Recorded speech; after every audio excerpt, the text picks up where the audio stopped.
Boa noite, irmãos em Cristo Jesus. Eu queria contar do sonho que eu tive, do mesmo sonho que me fez eu me converter, fez que eu ver que Jesus tinha misericórdia da minha vida, que Ele me amava e que Ele tinha algo para mim. Eu queria dizer, irmãos, primeiramente eu vou contar o meu testemunho, resumindo, porque é algo de Deus, é algo que Deus teve misericórdia da minha vida. Queria dizer que entre os 9 a 10 anos de idade, eu morava com as minhas tias, pelo fato de não gostar muito de morar com padrasto e madrasto, que meus pais são separados. Eu morava com minhas tias. Nesse tempo, na verdade, meu pai ainda não achava que eu não era filho dele, pelo fato da minha mãe ter, né, vocês entendem, ter adulterado, ele também. E depois disso que ele veio atrás de mim e fez o exame de DNA e viu que eu era filho dele realmente. Então, assim, nesse tempo, eu morava com as minhas tias, com meus tios, no caso. Era meu tio e a minha tia.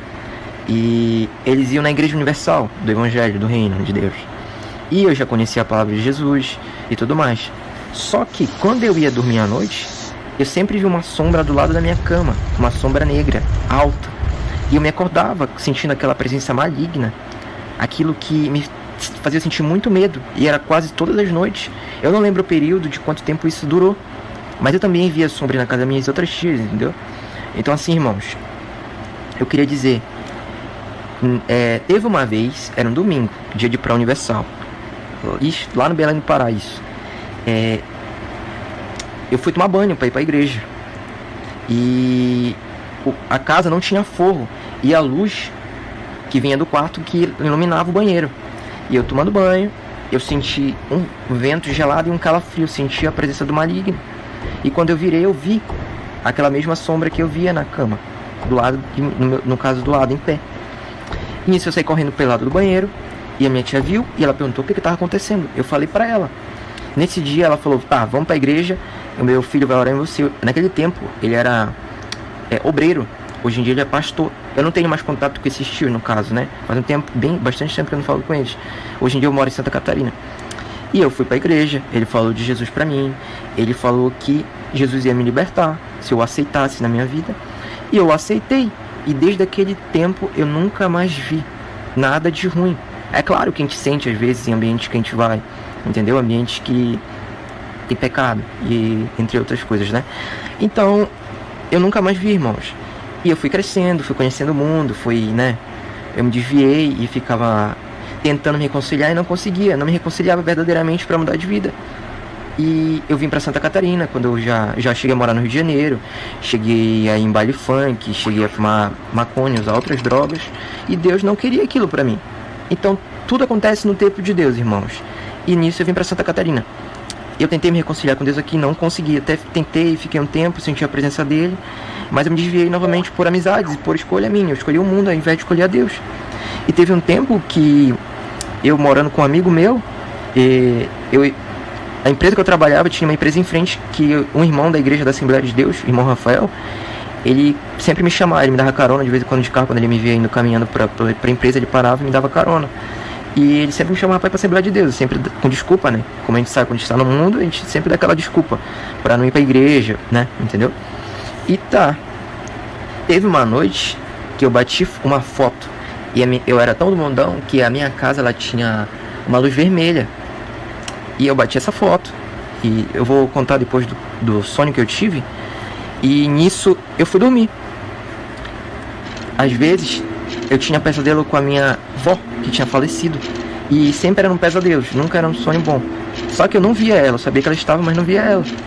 E nesse sonho que Deus me revelou, do arrebatamento, eu sonhei com ela. Tava eu, ela e a minha tia, filha dela. E tinham duas crianças e uma criança no chão brincando. E as duas crianças, bebezinhas no caso. E a gente conversando, papo vai, papo vem. Aconteceu das crianças sumirem e só ficou as vestes das crianças. E eu, como conhecia a palavra, até no sonho me lembrava da palavra, eu falava para elas, aconteceu o arrebatamento. E a gente ficou. E vinha uma sombra, uma sombra não, uma nuvem preta. E veio uma chuva muito forte. A chuva inundava um pouco onde a gente estava e batia na parede assim, né? E fazia pá! A água batendo na parede.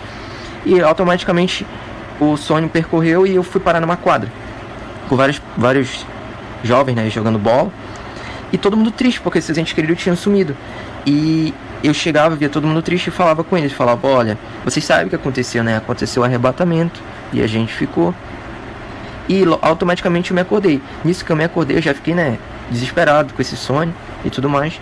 E o irmão Rafael viu meu status, que eu tinha postado aquela foto antes de eu dormir e ter esse sonho. E ele viu uma imagem de um demônio na foto. E ele me mostrava, ele falava: ó, olha essa foto e vê se tu vê alguma coisa. Eu vi.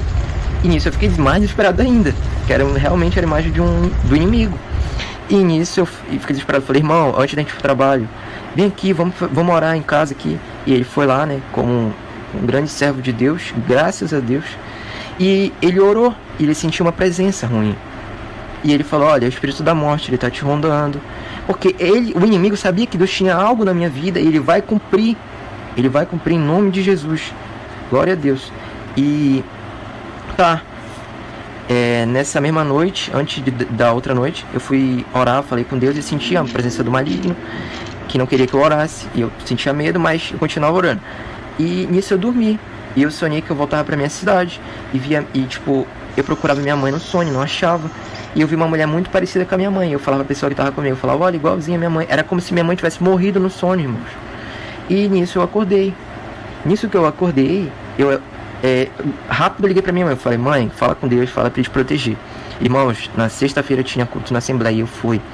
6 horas da tarde, meu irmão mandou uma mensagem. Só que eu só fui ver a mensagem depois do culto. Só foi o tempo de eu pisar na igreja. Minha mãe caiu da escada onde a gente morava lá em Belém. Ela quebrou o braço, machucou o rosto, que ficou inchado. Ela mandou foto. Irmãos, pra você ver como Deus faz a gente se voltar. Não que ele tenha feito isso, mas que ele permitiu que acontecesse. Eu não o culpei. Eu falei: Senhor, obrigado por ter livrado a minha mãe. Podia ser algo pior, podia ser uma morte. E eu agradeci a Deus. Entendeu? Logo em seguida eu comecei a namorar. Hoje em dia a gente namora, mas a gente se separou. Nisso que a gente se separou porque o inimigo, ele ficava tentando minha mente. Eu sentia ciúme. E a gente se separou por culpa minha. E a gente errou, eu e ela. A gente se desviou de Deus. E eu voltei pro mundo de novo. Só que depois a gente se voltou porque a gente tinha tido uma filha, né? Ela tinha engravidado. Isso antes do casamento. Já estava errando com Deus. E a gente tem uma filha hoje em dia, mas agora a gente se guarda. Porque a gente vai esperar o casamento em nome de Jesus.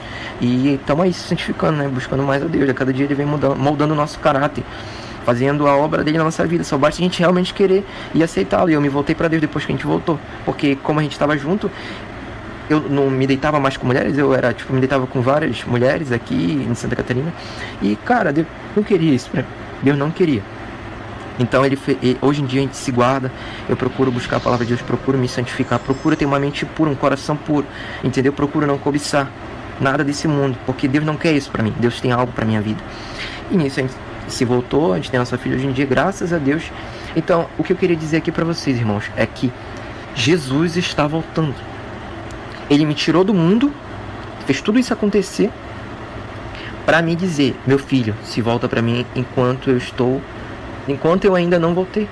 Então, irmãos, Deus tem algo para nossa vida. O tempo dele é bom, o tempo dele é o certo. Ele tem algo para sua vida. Ele quer mudar você. Ele quer te salvar do que vai vir. Ele quer te salvar do tempo de aflição, irmãos. Então eu queria dizer, eu creio no pré-arrebatamento. Eu creio que ele salvará a igreja. Porque quando ele fala: e eu os livrarei da hora da aflição, ele quer dizer da hora, não na hora. Ele quer dizer da hora do que há de vir sobre o mundo. Entendeu? Então, irmãos, se voltem para Jesus enquanto há tempo. As promessas, tudo que está escrito na Bíblia está se cumprindo, já está perto do fim. Está perto da ira do Senhor ser derramada sobre os iníquos, sobre os ímpios. Então, se volte para Jesus, volte enquanto há tempo. Entendeu? Quando você escolhe e você decide receber a Jesus Cristo, você recebe o Espírito Santo. E se você verdadeiramente quer mudar de vida, ele vai fazer a obra. Só basta você se esforçar. Você ler a palavra ou ouvir a palavra. Eu gosto de ouvir, eu tenho preguiça de ler um pouco, eu falo mesmo. Mas eu vou começar a ler, porque a gente tem que... Eu gosto de ouvir, mas é bom ler, porque você medita. É bom você meditar na palavra de Deus. Entendeu? Porque quando você vai pensar em errar, o Espírito Santo automaticamente te lembra da palavra de Deus. Te lembra de algum versículo que... para você ter força, para você não errar com o Senhor. Então o amor dele por mim fez eu querer mais e mais buscá-lo, mais e mais ter certeza da minha salvação. Irmãos, não é tempo de brincadeira. Deus me mostrou isso. Não é tempo para brincar com Ele. Não é tempo de escolher esse mundo. Ele quer livrar a igreja. O sonho que eu tive foi em 2020. Hoje nós estamos em 2022 e cada dia que passa, cada hora, minuto, segundo que passa, Jesus está dizendo, eu estou voltando, se prepare, igreja. Hoje você vê em 2022 rumores de guerras, a Rússia aí querendo fazer guerra com a Ucrânia e Estados Unidos. Esse mundo é só perda de tempo, depois do que vem daqui é eterno. O que vem daqui depois é eterno, irmãos. Ou você vai para o céu, ou você vai para o inferno, ou você passa na tribulação, ou você é arrebatado. Ele é amor, ele é misericórdia, mas ele também é justiça. Entendeu? Então ele está fazendo obra na minha vida e eu vou cada vez mais amá-lo, cada vez mais ter obediência. Obedeça a palavra de Deus que você vai herdar o reino de Deus. Entendeu? É isso, irmãos, que eu queria falar.